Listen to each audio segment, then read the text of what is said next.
Hey, Shalom family, Kazakia on this Feast of Unleavened Bread. I want to just kind of give you some tips here, uh, something that kind of help us all out, and something that I had on my mind earlier. I was sharing, Most High was just dealing with me while I was riding in my car, and that is during the Feast of Unleavened Bread, um, we want to get the leaven out of our lives. And come on. I'm doing a video. Come on. You're not in it. Go ahead. Go play. My grandbaby. She's scared. She think I'm filming her. But anyway, so what I was saying was I wanted to get the leaven out of our lives. And one of the biggest points I want to put out is that during this feast of unleavened bread, I'm gonna walk a little bit because I got a little too much vocal noise in the background.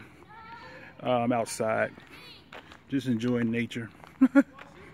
And so one of the thoughts that crossed my mind was with regards to getting the leaven out. And getting the leaven out requires discipline, right? Because it's real easy. Maybe I'll get in my car just a little bit so I can get a little more less distraction. That way you can hear me. Okay, there we go. That's better. So what I was saying was is that getting the leaven out is what this feast is all about. And leaven represents sin. So there are things that a lot of times we want to blame things on the devil, right? Or a demon, right? When there are practices that are inside of us that came from our nature, right? Things that if we don't practice, when you think about the nature of man and the things that we practice all of our life. For example, if you were a person who have a bad temper, right? And you fly off the cuckoo's nest, as they say, at the drop of a hat, and you cuss everybody out, that kind of thing, that over the period of years that you've practiced that has become such a stronghold. It's like a demon, right? And it's something that has been developed in your character and our characters, the things that we practice. So this Feast of Unleavened Bread, getting the leaven out, is designed for us to practice for 7 days. The so-called people that are involved in the study of the mind believe that if you practice something for 7 days, you can develop a pattern, right, of behavior. So the intent of 7 days of unleavened bread is for us to practice doing the things that the opposite of the things that we were doing before. For example, you have a lot of people in Israel that have pride, right? And when I talk about pride, I'm talking about people that think that I'm always right and everybody else is always wrong, right? For 7 days, can you put that to the side? Can you put that down and say, I'm not going to go, I'm going to let somebody else be right for these 7 days. I'm going to practice taking the load, taking the humility to say, brother, I know that I think I'm always right, but I'm going to let you be right, right? These 7 days, right? Okay.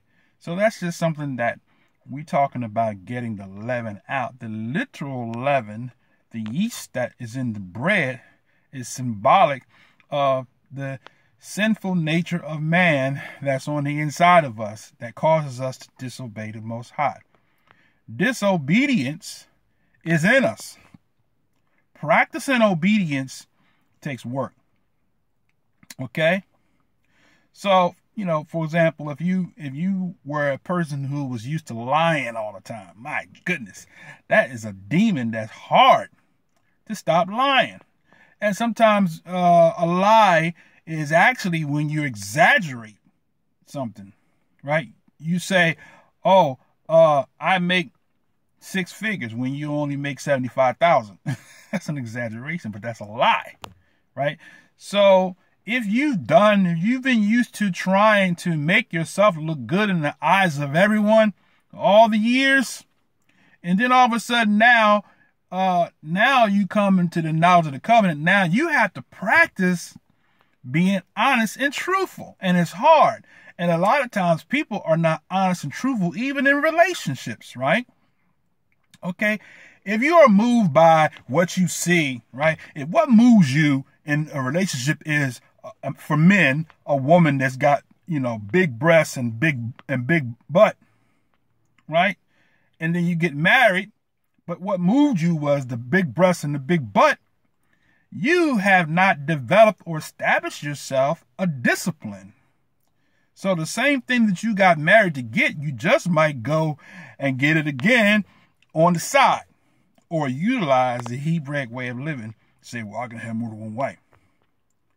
Instead of getting, and I'm talking from experience, instead of getting control and a discipline over that lustful heart, the passion inside, that you look at women and I just got to have her, right? Instead of developing a self-control where you make a decision that, although I know I've practiced all my life, to lust after women that meet a certain criteria, but now I'm going to practice, right? Not looking, not lusting, and not allowing suggestions in my mind to control me, right? Okay?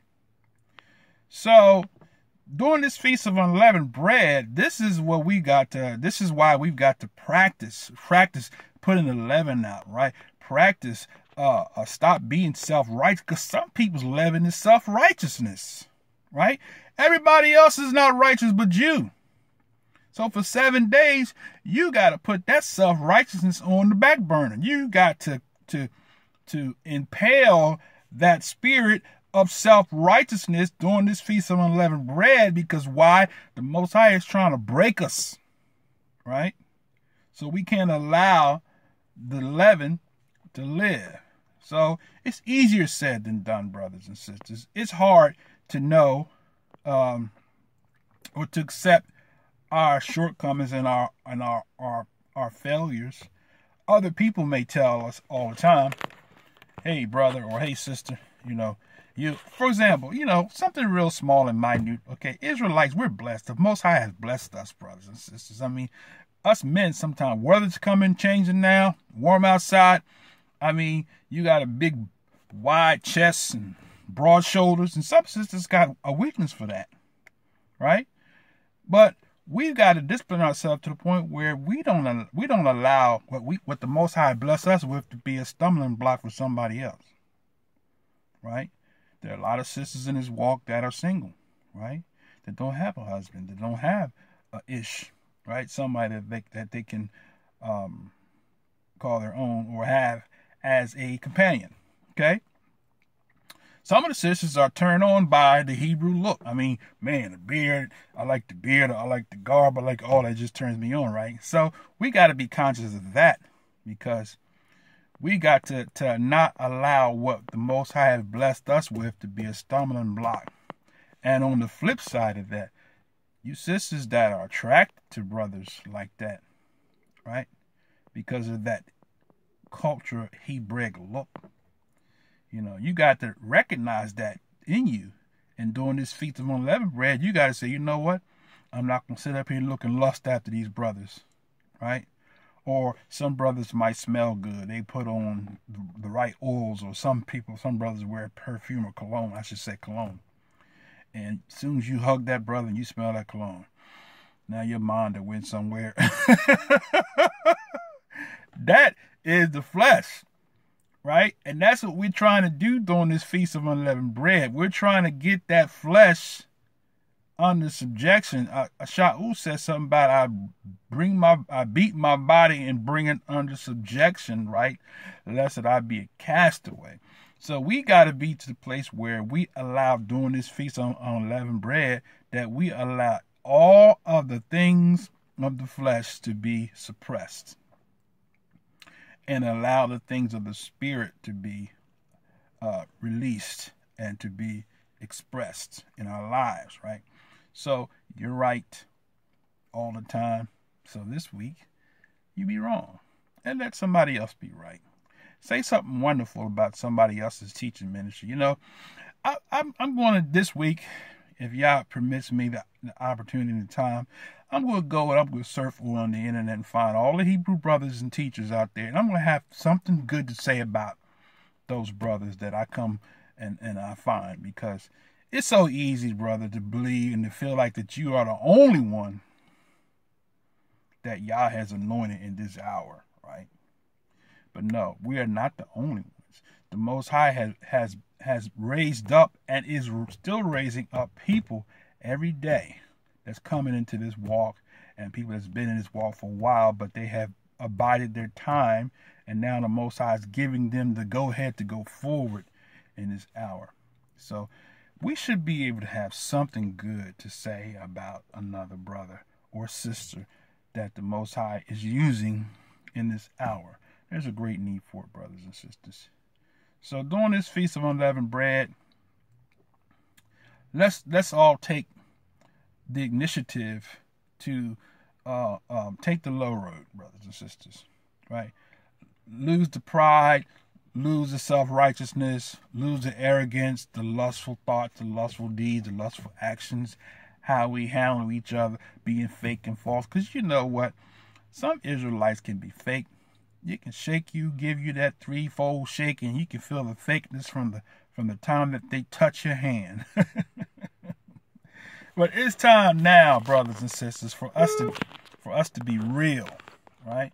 We gotta come real. We gotta come clean. We gotta do that which is right in the eyes of the Most High, and He will bless us as we go forward. We're looking for the time when Israel can go places like when I was in the Church of God in Christ.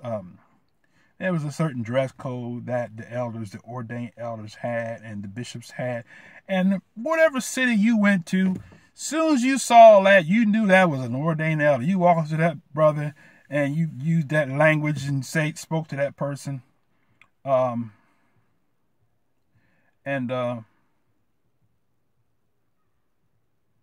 you used that language and you spoke to that person, and you knew who they were. So in this hour, I'm looking for the opportunity, the time when we can speak to each other. We can go places. We can have on our garbs, whether it be our coverings, or shirts, or fringes, tassels, the whole 9 yards, and somebody will run us down. Hey, shalom, brother. Right? That's the kind of spirit we should have amongst Israelites. And during this Feast of Unleavened Bread, I pray that the Father will allow the pride to break, that all the division between this camp and that camp and this camp, and are you a part of this camp? And who's your teacher, brother? You know, that all of that be put down, and that we see each other as Israel, right? So when I come into your city and I'm not part of your camp, but you like, brother, you Hebrew, you Israelite? Yeah, man, shalom, brother. You know, or shalom, sister. That's the kind of spirit that we should have in Israelites wherever we travel. Just like that organization I was in, Church of God in Christ, had their bond. Brothers saw that dress code and having a cross suspended or stuck in their pocket, whatever the bishops had them suspended, the elders had them in their pocket. We ought to be able to see another Israelite and say, hey, man, walk over to that brother. You might be in a restaurant, see him sitting at the table. Be able to walk up to him and say, shalom, brother, shalom, or shalom, or however you greet, right? I'm looking for that time. So with that said, I'm going to close out this particular session. Just remember, this is the Feast of Unleavened Bread. Let's work on getting that leaven out of our lives, out of our hearts, out of our minds, right, out of our spirit. And let's see the Most High do something amongst Israel in these last days. With that said, may the blessing of the Most High Yah be with you and family. Shalom, shalom, shalom.